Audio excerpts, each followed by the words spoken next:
হয়েছে ব্যবসায়ী জয় কামদারকে। গতকালই যাকে গ্রেফতার করার পর তিনি অসুস্থ হয়ে পড়েন, হাসপাতালে ভর্তি। আপাতত তাকে জেল হেফাজতের আবেদন ইডির। গতকালই ইডি তল্লাশি চালায়, এরপরে জয় কামদারকে আটক করা হয়, পরবর্তী সময় তাকে গ্রেফতার করা হয়, তার মেডিকেল চেক আপ করা হয়।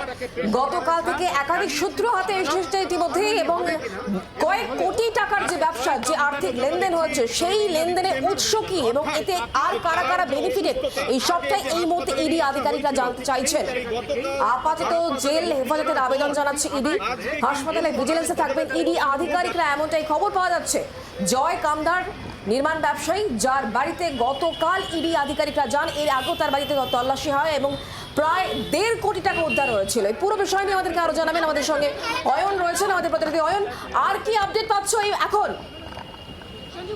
সকাল থেকে ইডি আধিকারিকরা চেষ্টা করছিলেন যাতে অন্তত 15 মিনিট হলেও জয় এস কামদারকে আজকে ইডির বিশেষ আদালতে পেশ করা যায়, যেমনটা আদালত নির্দেশ দিয়েছিল। যেহেতু পরিস্থিতি একটু অন্যদিকে বাঁক নিয়েছিল এবং জয় এস কামদার তাকে প্রাথমিকভাবে সুস্থ বোধ হলেও পরবর্তীকালে ঠিক যখন গ্রেফতারির মুখে তিনি অসুস্থতার কথা বলেন, তখন এই অসুস্থতায় তিনি যে ধরনের সিমটম উল্লেখ করেন, তাতে কিন্তু তাকে হাসপাতালে ভর্তি করাটা কার্যত অবশ্যম্ভাবী হয়ে উঠেছিল। এই অবস্থায় হাসপাতালেও তার উপর ইডি কড়া নজর রেখেছিল। আমরা জানি যে আরজিকর হাসপাতাল অভয়াকাণ্ডের পর থেকে আগাগোড়া কেন্দ্রীয় আধা সেনা সেখানে ভরা। এই আধা সেনাদের মধ্যে 4 জনকে আলাদা করে তার বেডের কাছে রাখার মতো সিদ্ধান্ত পর্যন্ত ইডি আধিকারিকরা নিয়েছিলেন। এই অবস্থায় আজকে প্রথমে সুপারের সাথে এবং তারপর মেডিকেল সুপারের সাথে দেখা করেন ইডির আধিকারিকরা।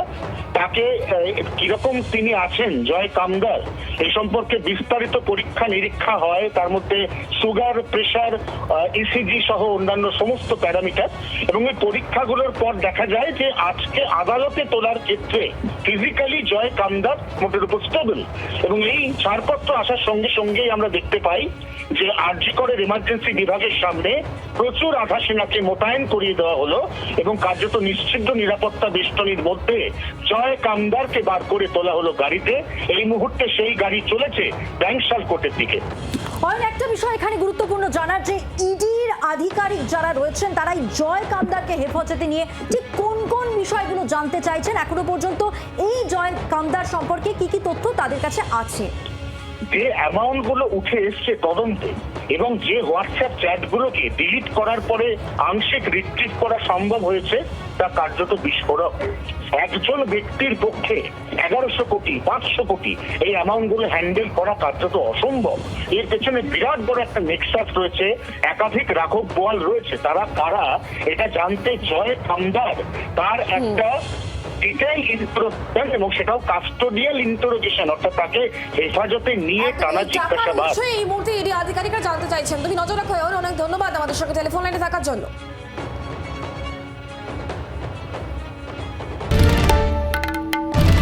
বাংলার আওয়াজ, বাঙালির আবেগ, জি 24 ঘন্টা।